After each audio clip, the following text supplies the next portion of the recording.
Hello guys, good morning. Welcome back to my channel. कैसे हैं आप सब? आई होप आप सब अच्छे होंगे, स्वस्थ होंगे। और देखिए यहाँ पर मेरा नाश्ता वगैरह सब कुछ हो गया है और मैं अब लग गई हूँ घर की साफ़ सफाई करने में। और सबसे पहले मैं आ गई हूँ बाहर वाले रूम में। यहाँ पर मैंने डस्टिंग कर ली है, जो अपनी डीप डस्टिंग होती है वो मैंने कर ली है। और अब मैं यहाँ पर बेडशीट झाड़ रही हूँ और मैंने दोनों बच्चों को ना बाहर वाले सोफे पर बिठा दिया है कि तुम दोनों थोड़ी देर के लिए बाहर बैठो, मैं फटाफट से बेडशीट ना चेंज कर देती हूँ, मतलब चेंज सॉरी झाड़ देती हूँ, क्योंकि मैंने कल ही बेडशीट बिछाई थी। और ना अब मैं ना कॉटन की बेडशीट बिछा रही हूँ। जितनी भी सारी वूलन की बेडशीट थी मैंने उठाकर रख दी है, क्योंकि ना बिल्कुल भी ना बिछाई नहीं जा रही है। ऊपर से ब्लैंकेट होता है और नीचे गर्म बेडशीट होती है, तो बहुत ज़्यादा ना गर्मी लगती है। अब ये हो रहा है कि 2-3 दिन से जैसे कि हम रात को सोते हैं तो नीचे कॉटन की बेडशीट होती है तो थोड़ा रिलीफ मिलता है। और मौसम तो ना इतना चेंज हो गया है ना, दिन में तो ना मतलब गर्मी लगती है, सुबह शाम की ठंड रह गई है बस। और वैसे 26 जनवरी के बाद मौसम चेंज होता है, लेकिन इस बार पहले ही मौसम चेंज हो गया और लग रहा है कि होली पे ना काफ़ी गर्मी हो जाएगी। और दिल्ली का तो मौसम यही कि कहते हैं लोग कि आने वाले टाइम में दिल्ली में ठंड ख़त्म ही हो जाएगी, सिर्फ 10-15 दिन की ही ठंड पड़ेगी। तो लगता है कि जो वुलन्स के कपड़े हैं वो खरीदने बेकार ही है। और वैसे भी वुलन्स के कपड़े होते हैं वो पहनने में आते ही नहीं है। यहाँ तो सिर्फ 10 से मतलब ये समझे कि आप 2 से 3 महीने मुश्किल से पहनने में आते हैं, बाकी दिन तो गर्मी के कपड़े ही पहनने में आते हैं। इसलिए मैं तो ना वुलन्स की कम शॉपिंग करती हूँ, विंटर वो समर्स की शॉपिंग ज़्यादा करती हूँ। और उसके बाद फिर मैं अंदर वाले रूम में आई थी और यहाँ की ना मुझे ना बेडशीट चेंज करनी थी। ये वाला रूम तो यूज़ ही नहीं होता, तो यहाँ की बेडशीट ना मैं हफ्ते 10 दिन में ही चेंज करती हूँ। वैसे तो ये भी साफ़ ही थी, लेकिन वही होता है ना कि अपने मन की तसल्ली के लिए हम थोड़ा सोचते हैं कि चलो आज बेडशीट चेंज कर देते हैं। और अब जैसे गर्मियाँ स्टार्ट हो जाएगी ना तो हम फिर अंदर वाले रूम में सोया करेंगे, क्योंकि यहाँ का जो AC है ना वो ज़्यादा कूलिंग करता है, स्प्लिट AC। और विंडो AC कम कूलिंग करता है, तो हम अंदर वाले रूम में ही सोएंगे। और मैं आरव को बोल रही थी, बेटा तू एक काम क्या कर, तू बाहर वाले रूम में सो जाया कर, अब तू बड़ा हो गया। लेकिन वो मानता ही नहीं है, वो कहता नहीं मम्मा मैं अलग नहीं सोऊंगा, मुझे ना डर लगता है।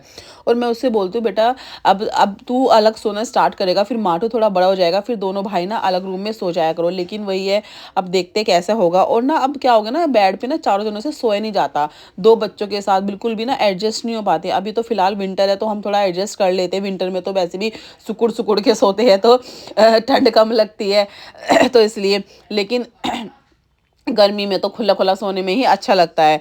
और यहाँ पे ना मेरा गला भी बहुत ज़्यादा ख़राब हो रखा है, मुझे ना कोल्ड और कफ़ है, और मेरी वजह से ना माटू को भी हो गया है। और मैंने ना अभी 2-3 दिन पहले क्या था ना, कोल्ड ड्रिंक पी ली थी और नॉर्मल कोल्ड ड्रिंक थी। उसी दिन रात को ना मेरा गला पकड़ लिया और गला ना बिल्कुल ऐसे चौक हो रखा है, इतनी चीज़ लग रही है गले में। देखती हूँ आज मैं इनसे ना मेडिकल से बोल रही हूँ कि मेरे को ना दवाई ला कर दो, उसी से मेरे को रिलीफ मिलेगा। और यहाँ पर देखिए मैंने अपनी फेवरेट बेडशीट जो ये रेड वाली है ये मैंने निकाल ली। ये मेरी फेवरेट बेडशीट है और ये इतनी पुरानी बेडशीट है, मैं इसे 3 साल से बिछा रही हूँ। और मैं ना लास्ट ईयर सोच रही थी कि इसको ना अलग कर देती हूँ, लेकिन ये बिल्कुल मतलब नई की नई है, इसमें एक भी होल नहीं है, कहीं से भी कुछ भी ख़राब नहीं है, इसका कलर तक भी मतलब रफ़ नहीं हुआ है, ऐसी की ऐसी बेडशीट। और ये बेडशीट ना मुझे मेरी मम्मी ने शादी में गिफ्ट की थी और इतनी अच्छी निकली है ना। और इसके साथ ना दोहर भी है, मतलब जो ओढ़ने की दोहर होती है ना कॉटन की, वो भी है, पूरा सेट है। वो मैंने अब तक निकाली नहीं, वो मेरी बेड में ही रखी हुई है। और बस अंदर वाला रूम सेट करने के बाद अब मैं बाहर वाले रूम में आ गई हूँ और यहाँ पर मैं सोफ़े वगैरह के जो कवर है वो झाड़ कर सही कर दूँगी। वैसे ना हम इन पर बैठते नहीं है, मैं आराम के से बोलती हूँ कि आप ना यहाँ बैठ के खाना खाया करो, लेकिन वही होता है ना जहाँ पर TV होता है हम लोग वहीं पर खाना खाते हैं। हमारे अंदर इतनी गंदी आदत है, तो मैं यही कहती हूँ कि सोफ़े आ गए, अब यहाँ पे अच्छे से प्रॉपर बैठ के खाना खाओ। अब वहाँ पे मतलब जैसे मैं ये आते हैं तो वहाँ पे मैं बैठी हूँ तो कहेंगे नहीं यहीं पे लगा ले खाना, TV देखते हुए खाना खाएंगे वही है हम लोगों को यार, हम कभी नहीं सुधर सकते अपनी आदत से। और देखिए इसके बाद फिर मैं किचन में ना बर्तन करूँगी। आज ना आंटी ने भी छुट्टी मार ली है तो बर्तन करने पड़ेंगे। और ये ना सबसे बड़ा काम लगता है कि आंटी छुट्टी मार लेती है कि आज एक काम और बढ़ गया। और जिस दिन आंटी नहीं आती उस दिन तो पता नहीं क्या होता है, उस दिन बर्तन ज़्यादा होते हैं। मेरे को ये लगता है कि जब आंटी आते तब इतने बर्तन नहीं होते, उस दिन ही क्यों ज़्यादा होते हैं, पता नहीं क्या लॉजिक है। और देखिए यहाँ पर मैं बर्तन मांजने के लिए आ गई हूँ और फटाफट से मैं बर्तन मान लूँगी, उसके बाद फिर मैं झाड़ू लगाऊंगी और पोछा लगाऊंगी।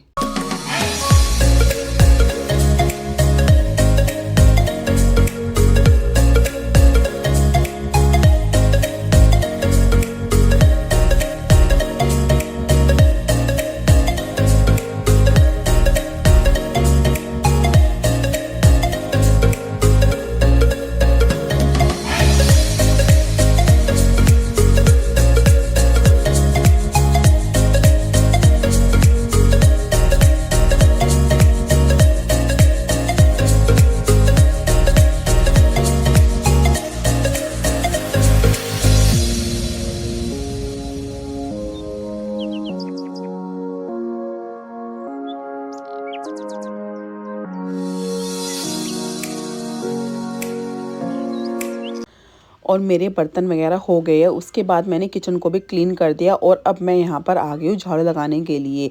और ना अब जैसे कि सामान आ गया है, मतलब सामान हो गया ना ड्राइंग रूम में, तो झाड़ू और पोछा लगाने में बहुत ज़्यादा दिक्कत होती है क्योंकि छोटी जगह है। बड़ी जगह हो तो इतनी प्रॉब्लम नहीं होती, लेकिन छोटी जगह में क्या होता है, टेबल खिसकानी पड़ती है, सोफ़ों के नीचे घुसना पड़ता है। और ना यही होता है कि जैसे जब फर्नीचर नहीं होता ना तो फटाफट से सफाई हो जाती है, लेकिन कहते हैं ना घर में जितना ज़्यादा सामान है उतनी प्रॉब्लम होती है सफाई करने में। और देखिए अब मैं यहाँ पर पोछा लगाने के लिए आ गई और मैं ना स्टैंडिंग पोछा ही लगाती हूँ। मेरे से ना बैठ के पोछा बिल्कुल भी नहीं लगता है, मेरे को बहुत ज़्यादा दिक्कत हो जाती है। और उसके बाद फिर मैं नहाई धोई थी और फिर मैंने ना रेस्ट किया था। मेरे मतलब आज ना मैंने थोड़ी डीप क्लीनिंग की थी, डस्टिंग वगैरह, तो मेरी ना हालत ख़राब हो गई थी, बहुत ज़्यादा थकावट हो गई थी। तो मैं ना बच्चों को लेकर थोड़ी देर के लिए सो गई थी और मैं फिर सीधा ना शाम को मैंने व्लॉग शूट किया था। और ना आरव के भी ना अब ना 2-3 दिन बाद ना एग्ज़ाम शुरू हो रही है, तो मुझे ना उसको पढ़ाना भी होता है। और वैसे तो जैसे डेली जो उसका बेसिक पढ़ने का होता है वो खुद से पढ़ लेता है, लेकिन जो एग्ज़ाम्स वगैरह में ना उसको प्रिपरेशन करानी पड़ती है। और उसका फर्स्ट एग्ज़ाम ना हिंदी का है और हिंदी में ना वो इतनी ज़्यादा मिस्टेक करता है मात्राओं में, उसके सबसे कम मार्क्स ना हिंदी में ही आते हैं। और मैं उसको बोलती हूँ बेटा हिंदी में तो बस तू एक बार ना लॉजिक समझ ले कि जैसे हम साउंड्स के हिसाब से छोटी बड़ी की मात्रा कैसे होती है, लेकिन वो समझता ही नहीं है। वो ना रट्टाफिकेशन करेगा कि इस पे छोटी की मात्रा आएगी, इस पे बड़ी की मात्रा आएगी। तो मैं उसको बोलती हूँ बेटा ऐसे ना तो कभी ना सीख ही नहीं पाएगा कि हिंदी हम कैसे लिखते हैं। वो लिखने में बहुत मिस्टेक करता है, वो बोलेगा मम्मा हिंदी क्यों बनाई हो, उसे हिंदी ना बिल्कुल पसंद नहीं है। मैं कहती हूँ बेटा हिंदी ना हमारी मदर टंग है, ऐसा मत बोल। और यहाँ पर देखिए फिर मैं यहाँ पर शाम के खाने की तैयारी में लग गई हूँ और मैंने आज शाम को आज बनाई है आलू टमाटर की सब्जी। और यहाँ पर मैं ना अपने और आरव के लिए ना खाना बना रही हूँ। आरव बोलने लगा मम्मा मुझे ना भूख लग रही है। मैंने कहा चल कोई नहीं, इतने ना मैं अपने और तेरे लिए खाना बना लेती हूँ, तेरे पापा जब आएंगे तब मैं उनके लिए बना दूँगी गरम गरम रोटी। और यहाँ पर मैंने ना मेथी का आटा कर रखा है, मैंने ना हल्की हल्की मेथी डाल रखी है।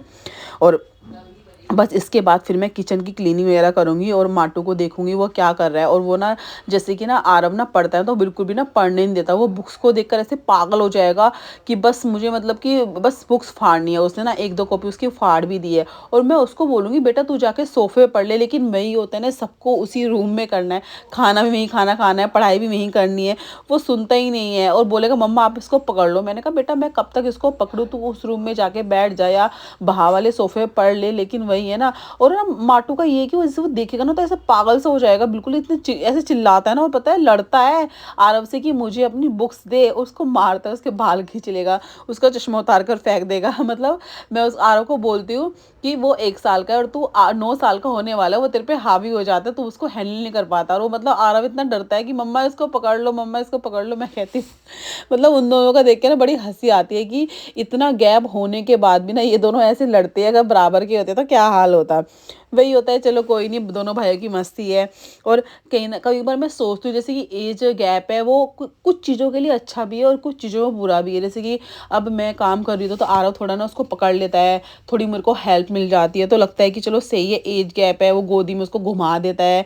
लेकिन जैसे कुछ अब जैसे बड़े होंगे तो उनकी ना कहते हैं कि जैसे कि एक आरव है वो 9 साल का है, अब जब माटू 8-9 साल का होएगा तो आरव 16 या 17 ईयर्स का हो जाएगा। तो ना उनका जो सोचने का तरीका है वो सब डिफरेंस में बहुत अंतर हो जाता है। तो इस चीज़ में भी थोड़ा रहता है कि एज डिफरेंस भी ना सही नहीं है बच्चों के लिए। लेकिन वही है, मेरी कुछ प्रॉब्लम्स थी, मतलब पर्सनल प्रॉब्लम्स थी कि जिस वजह से मैंने इतना टाइम खींच लिया बेबी करने, वरना मैं 2 या 3 साल बाद कर लेती दूसरा बेबी। कोई नहीं, जब होए तब अच्छा। और देखिए यहाँ पर मैं अपनी किचन की सफाई कर रही हूँ। यहाँ पर क्या होता है जैसे खाना वगैरह बनाते हैं ना, तो जैसे ये विंडो है ना तो इसमें ना हल्के छींटे लग जाते हैं, तो ना मैं साथ साथ ना साफ़ कर देती हूँ क्योंकि तेल वगैरह के छींटे होते हैं। अगर हम साथ साथ साफ़ नहीं करेंगे ना तो ये ना बिल्कुल ना पकड़ लेती है विंडो और काली हो जाएगी। तो मैं ना हैंड टू हैंड ना गीला कपड़ा करके ना डेली रात को या दिन में जब भी मैं करती हूँ मैं साफ़ करती हूँ। और इसके बाद आरव के पापा ना दूध लेकर आए थे, तो यहाँ पर मैं दूध भी उबालने के लिए रख दूँगी। और ना हमारे घर के सामने डेयरी है तो हमें इतनी दिक्कत नहीं होती, जब भी दूध खत्म होता है हम फटाफट से जाके ना ले आते हैं, तो हमें ये टेंशन नहीं रहती दूध की, दही की, पनीर की। बस जो शॉप है ना वो 3-4 घंटे के लिए दिन में बंद होती है, बाकी टाइम में ना कभी भी आप उससे कोई भी सामान ले लो, कोई प्रॉब्लम नहीं है। और इसके बाद ना यहाँ पे ना वो जो बीजेपी की एक नेता है वो यहाँ पर हमारी गली में आज आए थे, तो मैं ना वही शूट कर रही थी कि इतना धूम धड़ाका हुआ पड़ा था, पटाखे छोड़ रहे थे और ढोल, इतने जो ढोल बज रहे थे। तो मतलब इलेक्शन आने वाले हैं तो यही सब काफ़ी दिन से यही सब चल रहा है, कभी किसी की रैली निकलते, कभी किसी की रेल निकलती है। और जब वो पटाखे छुड़ाता है ना माटू ना, इतनी तेज़ से रोने लग गया। फिर मैं अंदर लेकर आ गई थी उसको, और मैंने देखा भी नहीं कौन आया था। और उसके बाद फिर मैं यहाँ पर माटू को ना पढ़ाने की सॉरी आरव को पढ़ाने के लिए बैठ गई हूँ। उसका पेपर है, मैंने आपको बताया है, तो मैं यहाँ पे उससे ना सुन रही हूँ। उधर माटू है, वो देखिए कैसे ना आरव को तंग करता है। मैंने उसको टॉयज़ दे रखे हैं, अपने टॉयज़ तो उसने बिखेर दिए, आधे नीचे डाल दिए, उससे कोई मतलब नहीं है, अब उसे बुक्स फाड़नी है।